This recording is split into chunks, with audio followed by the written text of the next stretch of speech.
आपका स्वागत है आपके अपने चैनल जिसका नाम है मोर अभिनंदन क्लासेस। तो बच्चों, एकाग्रता से तैयार हो जाओ।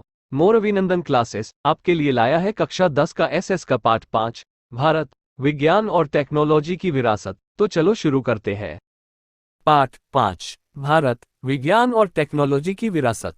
विज्ञान और टेक्नोलॉजी के क्षेत्र में हुए संशोधनों ने विश्व के देशों को एक दूसरे के नजदीक ला दिया है। देश विदेश के बीच के आंतरिक संबंधों को सरल बनाया है। विश्व के तमाम देशों के बीच सहयोग बढ़ा है, नए अभिगम पैदा हुए हैं। सभी राष्ट्र विश्व शांति और सहअस्तित्व की तरफ अभिमुख हुए हैं। विज्ञान अर्थात व्यवस्थित ज्ञान और टेक्नोलॉजी अर्थात विज्ञान की व्यावहारिक उपयोगिता। विज्ञान और टेक्नोलॉजी दोनों शब्द भिन्न होने पर भी साथ में जुड़ गए हैं। प्राचीन भारत के विज्ञान क्षेत्र की विरासत। हमारे प्राचीन भारत के महान ऋषियों ने विज्ञान के क्षेत्र में अनमोल विरासत विश्व को दी है। धातु विद्या, रसायन विद्या, वैदिक विद्या, शल्य चिकित्सा, गणित शास्त्र, खगोल शास्त्र, वास्तुशास्त्र, भौतिक शास्त्र जैसे विज्ञान के अनेक क्षेत्रों में अपने ऋषियों ने महत्तम योगदान दिया है, जो अपने लिए गौरव की बात है। भारत ने मात्र साहित्य, कला, धर्म, शिक्षा और तत्वचिंतन जैसे क्षेत्रों में ही योगदान नहीं दिया, बल्कि विविध विज्ञान और टेक्नोलॉजी के क्षेत्र में भी अपना श्रेष्ठ योगदान दिया है। अर्वाचीन युग के संशोधनों द्वारा पता चला है कि भारत आध्यात्मिक विचारधारा के साथ साथ वैज्ञानिक दृष्टिबिंदु भी रखता है। अधिकांश वैज्ञानिक और टेक्निकल खोजों में किसी न किसी रूप में प्राचीन भारत के विज्ञान का तत्व शामिल है। धातु विद्या। प्राचीन काल से ही भारत के लोग धातु विद्या का अपने व्यावहारिक जीवन में उपयोग करते हैं। प्राचीन भारत ने धातु विद्या में अद्वितीय सिद्धियां प्राप्त की थीं। उसके उदाहरण स्वरूप सिंधुकालीन संस्कृति में से मिली धातु की नर्तकी की प्रतिमा, तक्षशिला में से प्राप्त कुषाण राजाओं के समय की भगवान बुद्ध की प्रतिमाएं, चोल राजाओं के समय में तैयार धातु शिल्प, चेन्नई के संग्रहालय में सुरक्षित अंतर्राष्ट्रीय ख्याति प्राप्त नृत्यकला के उत्कृष्ट उदाहरण स्वरूप महादेव नटराज का शिल्प तथा धनुर्धारी राम का शिल्प, कलात्मक देवी देवता, पशु पक्षी तथा सुपारी काटने का सरौता आदि को गिनाया जा सकता है। ये सभी महत्वपूर्ण स्थान रखते हैं। ये धातुशिल्प बनाने की परंपरा 10वीं और 11वीं सदी से शुरू हुई थी। रसायन विद्या। रसायन शास्त्र एक प्रयोगात्मक विज्ञान है। यह विद्या विविध खनिजों, पौधों, कृषि के लिए बीज, विविध धातु के निर्माण या उसमें परिवर्तन तथा स्वास्थ्य की दृष्टि से जरूरी औषधियों के निर्माण में उपयोगी है। रसायन शास्त्रियों में नालंदा विद्यापीठ के बौद्ध आचार्य नागार्जुन को भारतीय रसायन शास्त्र का आचार्य माना जाता है। उन्होंने रसरत्नाकर और आरोग्य मंजरी जैसे ग्रंथ लिखे हैं। आचार्य नागार्जुन ने वनस्पति औषधियों के साथ साथ रसायन औषधि के उपयोग की सलाह दी थी। पारे की भस्म करके औषधि के रूप में उपयोग करने के प्रयोग की शुरुआत उन्हीं से मानी जाती है। नालंदा विद्यापीठ में रसायन विद्या के अध्ययन और संशोधन के लिए अलग रसायनशाला और भट्ठियां थीं। रसायन शास्त्र के ग्रंथों में मुख्य रस, उपरस, 10 प्रकार के विष तथा विविध प्रकार के क्षारों और धातुओं की भस्म का वर्णन मिलता है। रसायन विद्या की उत्कृष्टता तो धातु में से बनी भगवान बुद्ध की प्रतिमाओं में दिखाई देती है। बिहार के सुल्तानगंज में से मिली हुई बुद्ध की ताम्रमूर्ति 7.1/2 फुट ऊंची है। उसका वजन 1 टन है, जबकि नालंदा से मिली हुई बुद्ध की मूर्ति तो 18 फुट ऊंची है। और इससे भी अधिक आश्चर्यजनक उदाहरण तो 7 टन वजन वाला और 24 फुट ऊंचा विजय स्तंभ है, जिसका निर्माण सम्राट चंद्रगुप्त द्वितीय ने विक्रमादित्य दिल्ली में करवाया था। आज तक बरसात, धूप या छांव में रहने के पश्चात भी इस लौह स्तंभ पर जंग नहीं लगी है। यह भारत की रसायन विद्या का उत्तम उदाहरण है। वैदिक विद्या, शल्य चिकित्सा। प्राचीन काल से भारत ने वैदिक विद्या और शल्य चिकित्सा के क्षेत्र में अभूतपूर्व सिद्धि प्राप्त की है। भारतीय वैदिक शास्त्र के महान प्रणेता महर्षि चरक, महर्षि सुश्रुत तथा वाग्भट ने अपने संशोधनों से वैदिक शास्त्र में उच्चतम शिखर प्राप्त किए। महर्षि चरक ने चरक संहिता नामक ग्रंथ में 2000 से भी अधिक वनस्पतियों औषधियों का वर्णन किया है। महर्षि सुश्रुत ने सुश्रुत संहिता में शल्य चिकित्सा के ऐसे धारदार साधनों का उल्लेख किया है कि जिनसे सिर के बालों को खड़ा चीरकर 2 भागों में कर सकते थे। वाग्भट का वाग्भट संहिता भी महत्वपूर्ण ग्रंथ है। चरक संहिता, सुश्रुत संहिता और वाग्भट संहिता ये तीनों ग्रंथ प्रत्येक वैद्य के लिए अत्यंत उपयोगी हैं। प्राचीन भारत के हिंदुओं के औषधि शास्त्र में खनिज, वनस्पति और प्राणी औषधियों का विशाल संग्रह शामिल है। दवा बनाने की बारीक विधियों के साथ दवाओं का वर्गीकरण तथा दवा के उपयोग हेतु सूचनाएं दी गई हैं। वे प्याले के आकार का पट्टा बांधकर खून का परिभ्रमण रोककर शल्य चिकित्सा कर सकते थे। पेय, मूत्राशय, हॉर्निया, मोतिया, पथरी, भगंदर आदि की शल्य चिकित्सा कर सकते थे, टूटी हड्डियों को व्यवस्थित कर सकते थे और शरीर में प्रविष्ट बाहरी पदार्थों को कुशलतापूर्वक बाहर निकाल सकते थे। टूटे हुए कान या नाक की चिकित्सा और प्लास्टिक सर्जरी भी जानते थे। मोम के पुतने या मृत शरीर की शल्य चिकित्सा द्वारा विद्यार्थियों को प्रत्यक्ष ज्ञान भी देते थे। प्रसूति के समय के कठिन ऑपरेशन से भी वे हिचकिचाते नहीं थे।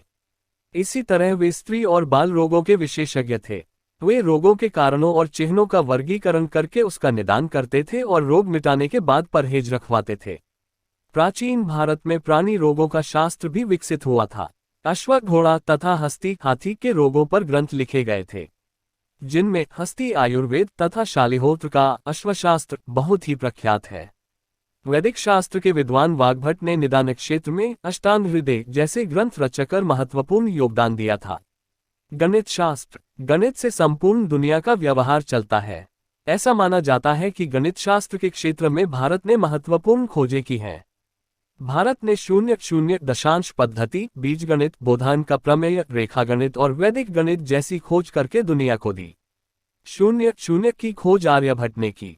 अंक के पीछे शून्य लगा करके लिखने की प्रक्रिया के शोधकर्ता ग्रित्समत नामक ऋषि थे। प्राचीन भारत के गणितज्ञों ने एक एक के बाद 53 शून्य लगाने से बनने वाली संख्याओं के नाम निर्धारित किए हैं। मोहेंजोदड़ो और हड़प्पा के अवशेषों में तौल माप के और साधनों में दशांश पद्धति देखने को मिली है। भास्कराचार्य ने सन 1150 में लीलावती गणित और बीजगणित नामक ग्रंथ लिखे।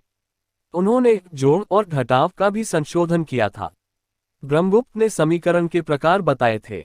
बोधान प्रमेय, त्रिकोणमिति, आपस्तंभ ने शुल्व सूत्रों में सन 800 पूर्व विविध वैदिक यज्ञों के लिए आवश्यक विविध वेदियों के अनुपात निश्चित किए हैं। इसमें भी इस सिद्धांत का विश्लेषण है।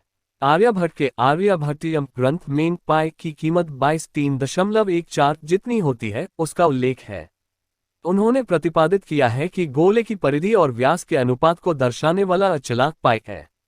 भाग की आधुनिक पद्धति, गुणा, जोड़, घटाव, वर्गमूल, घनमूल आदि अष्टांग पद्धति की जानकारी आर्यभट्ट ने अपने ग्रंथ में दी है। इसीलिए आर्यभट्ट को गणित शास्त्र का पिता कहा जाता है। इसके उपरांत उन्होंने दशगीतिका, आर्यभट्टियम जैसे ग्रंथ लिखे थे। आर्य सिद्धांत में ज्योतिषशास्त्र के मूल सिद्धांतों का संक्षेप में वर्णन किया गया है। गणित, अंकगणित और रेखागणित के मूलभूत प्रश्नों का समाधान खोजा है।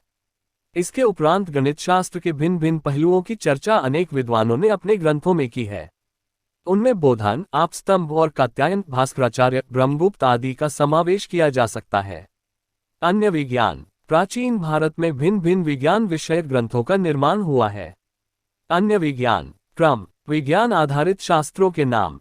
रचनाकार: 1. प्रजनन शास्त्र, ब्राह्मण्य पांचाल। 2. चिकित्सा संग्रह, चक्रपाणिदत्त। 3. कामसूत्र, वात्स्यायन। 4. वृक्ष आयुर्वेद, महर्षि पाराशर। 5. योग शास्त्र, महामुनि पतंजलि। 6. यंत्र सर्वस्व, महर्षि भारद्वाज। 7.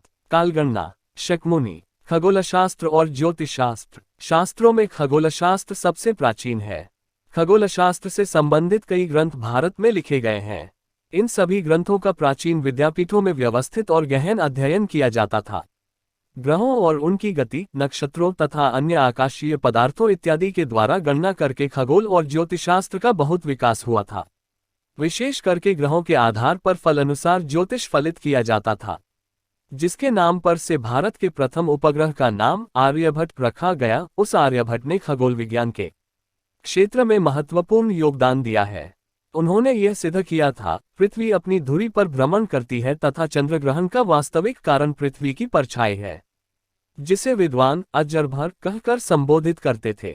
इसी तरह ब्रह्मगुप्त ने ब्रह्म सिद्धांत ग्रंथ में गुरुत्वाकर्षण के नियम का भी उल्लेख किया है। ज्योतिषशास्त्र को तंत्र, होरा और संहिता 3 भागों में बांटने वाले वरामिहिर महान खगोलवेता तथा ज्योतिषशास्त्री थे।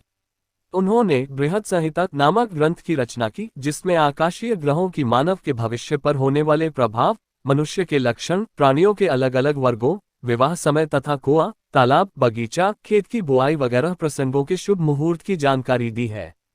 हमें गर्व होना चाहिए कि हमारे पूर्वज विविध विद्या में किस तरह की निपुणता रखते थे। वरामिहिर, वास्तुशास्त्र, प्राचीन भारत की वास्तुशास्त्र के क्षेत्र में महत्वपूर्ण देन है।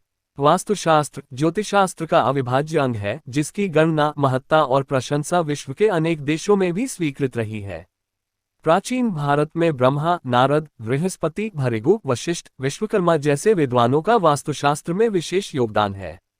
वास्तुशास्त्र में रहने की जगह, मंदिर, महल, अश्वशाला, किला, शस्त्रागार, नगर वगैरह की रचना किस तरह करना, किस दिशा में करना आदि सिद्धांतों की जानकारी दी गई है। बृहद संहिता में वास्तुशास्त्र का उल्लेख है। 15वीं सदी में मेवाड़ के राजा कुंभा ने वास्तुशास्त्र का पुनरुद्धार किया था। वास्तुशास्त्र को 8 भागों में बांटने वाले देवों का प्रथम स्थपति विश्वकर्मा को वास्तुशास्त्र में जगह की पसंदगी, विविध आकार, रचना, कद, वस्तुओं की व्यवस्था, देव मंदिर, ब्रह्मस्थान, भोजन कक्ष, शयन कक्ष आदि विविध स्थानों की जानकारी दी गई होती है। अब वास्तुशास्त्र के दृष्टिबिंदु में परिवर्तन आया है। उसे विदेश में भी स्वीकृति मिल रही है। प्राचीन भारत के विज्ञान का ज्ञान विश्व में स्वीकार्य किया गया है। हमारी भारतीय संस्कृति विशाल और वैविध्यपूर्ण है। उसमें धर्म और विज्ञान, परंपरागत आदर्शों, व्यवहारिक ज्ञान और समझ का सुंदर समन्वय हुआ है, जो विश्व के बहुत कम देशों में है। अपनी संस्कृति में सहिष्णुता और समानता है। यहाँ प्रत्येक व्यक्ति का धर्म, जीवन पद्धति तथा मूल्यों में वैविध्य होने पर भी अपने देश में एकता का दर्शन होता है। विविधता में एकता भारतीय संस्कृति का मूलभूत लक्षण है, इसे भूलना नहीं चाहिए। बच्चों, आपको हमारा वीडियो कैसा लगा कमेंट करके जरूर बताएं। अगर आपको ये वीडियो अच्छा लगा तो वीडियो को लाइक और चैनल को सब्सक्राइब जरूर करें। धन्यवाद। जय हिंद।